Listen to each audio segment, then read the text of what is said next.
bedtime story on repeat because he knew it was their favorite, but to him that was special. And he loved to sit in the sun on a Saturday morning with his cup of decaf coffee, and his phone was off because he was honoring the Sabbath. And for him, it was that moment to catch his breath and just be in peace, because he was unreachable at the moment, and he preferred quiet birthdays. But that never stopped me from telling him. I told him every single year, I said, baby, I love your birthday. I said, because it's the day that God knew the world couldn't go another day without you.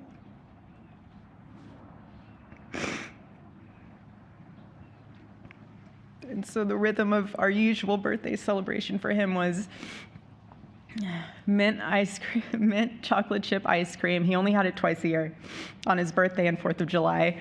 It's just, and then after that, it was back to work as usual. But last year, his one birthday wish was to see the Oregon Ducks play the Ohio State.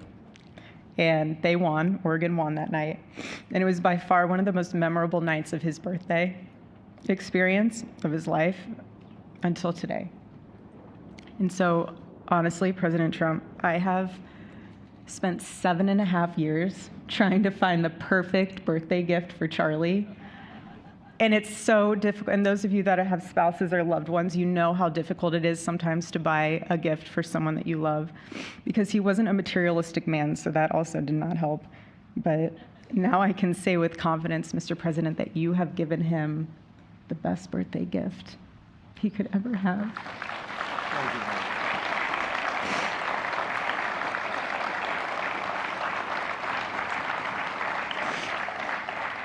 It's such an honor, and the recognition of a life lived for defending freedom.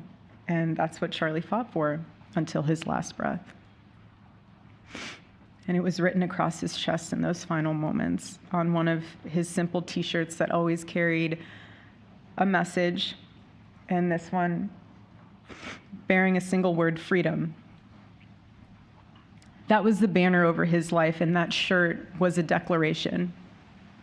The same declaration he made in every speech, every campus visit, every time he shared the gospel at a church, every sleepless night that he would spend praying for the youth of this nation and planning for the future of our country, and just impressing upon them that when we defend liberty, we defend the soul of our nation. My husband never told anyone what to say. He never did. He never told anyone what to say. He would just encourage them to think. He would encourage them to think outside of the traditional political labels. He would want them to think in a way that was anchored in wisdom and truth. But he would never tell anyone what to say. Charlie wasn't content to simply admire freedom. He wanted to multiply it. He wanted to multiply freedom. He wanted young people to taste it and to understand it and defend it. He wanted them to see that liberty isn't self-indulgence, it's self-governance under God. He wanted them to see that. And every day I'd see him getting ready for work. He'd put on his cross necklace, he'd put his ring on his finger. And the boldness in his demeanor was always fearlessness. He wasn't afraid. He was never afraid. In his daily actions, whether in office or on campus or at a church, it was always without fear. That was his creed. That is how he lived out every single day. He didn't fear being slandered. He did not. He didn't fear losing friends, I can tell you that. He didn't. He didn't care. He stood for truth and stood for freedom, and he did not, everything else was just noise to him. And it's because his confidence in Christ was absolute. That's why. There was no limit to what he would have sacrificed to defend freedom for all. And if the moment had come, he probably would have run for president, but not out of ambition. He would only have done it if that was something that he believed that his country needed from a servant's heart standpoint. And Charlie lived only 31 short years. No, he's 32, but on this side of heaven. But he lived. He lived every single second he lived. He filled every single day with purpose, and he fought for truth when it was unpopular. And he stood for God when it was costly, but that's what we're called to do. Surprisingly enough, he did pray for his enemies, which is very hard, but he did. He did. He did. No one else, I saw him do it. No, he never did it in front of anyone else, but I can attest to that. But he also loved people when it was inconvenient. And he ran his race with endurance, and he kept the faith. And now he wears the crown of a righteous martyr. And for me and for our children, the truth really steadies our grief, because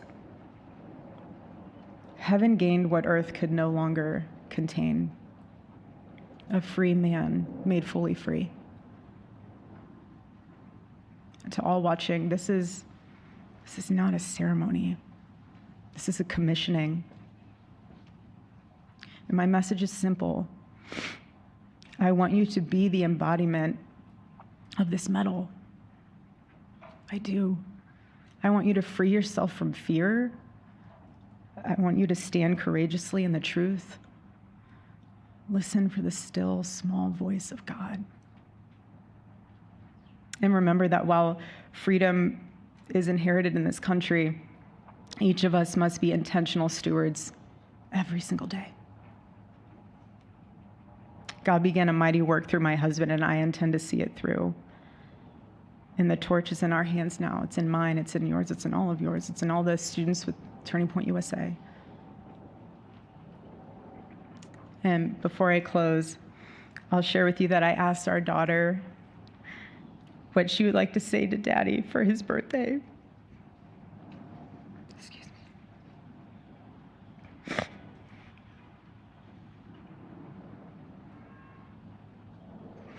She said, "Happy birthday, Daddy. I want to give you a stuffed animal.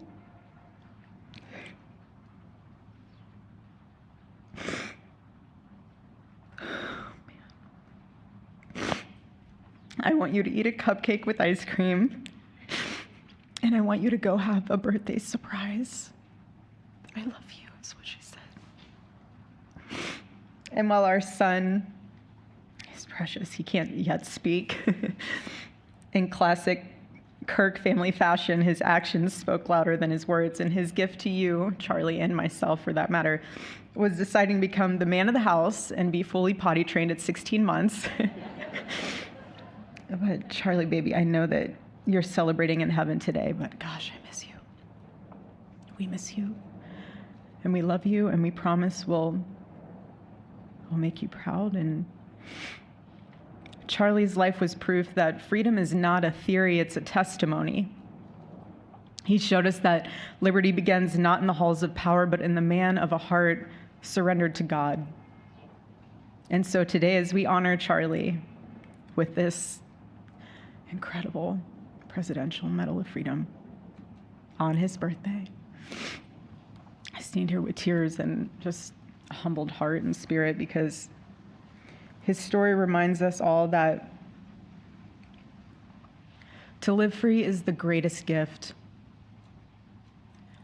but to die free is the greatest victory. Happy birthday, my Charlie. Happy Freedom Day. God bless you.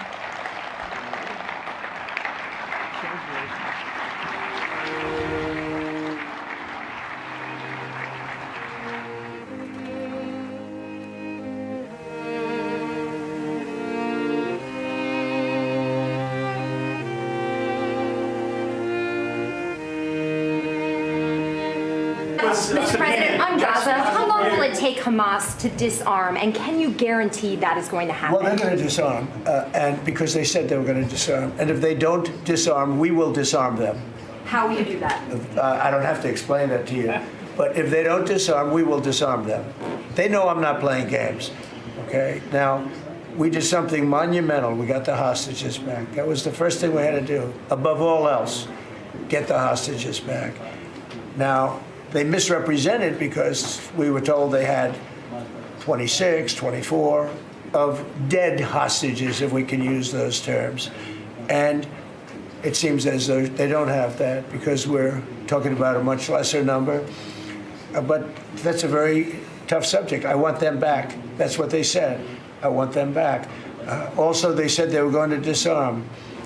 And initially speaking, they needed, they did take out a couple of gangs that were very bad, very, very bad gangs, and they did take them out, and they killed a number of gang members. And that didn't bother me much, to be honest with you. That's okay. We had a couple of very bad gangs. It's no different than other countries. Like Venezuela sent their gangs into us, and we took care of those gangs. We have Washington, D.C. is one of the safest cities in the country. It was one of the worst cities in the country if you go back just a little while ago, right? Now it's safe. You can walk to work. Isn't it nice? But we have told them we want to disarm, and they will disarm. And if they don't disarm, we will disarm them. And it'll happen quickly and perhaps violently. But they will disarm. Do you understand me? Yes, you say because quickly. everyone says, oh, well, they won't disarm. They will disarm. And I spoke to Hamas, and I said, you're going to disarm, right? Yes, sir, we're going to disarm. That's what they told me. They will disarm, or we will disarm them. Got it? Okay. What is the deadline you're going to put on that? You say quickly, sir. Sir, you said quickly, but what is the deadline you're going to put on that before you take action? A reasonable period of time. Pretty quickly. Mr. A President. reasonable period of time.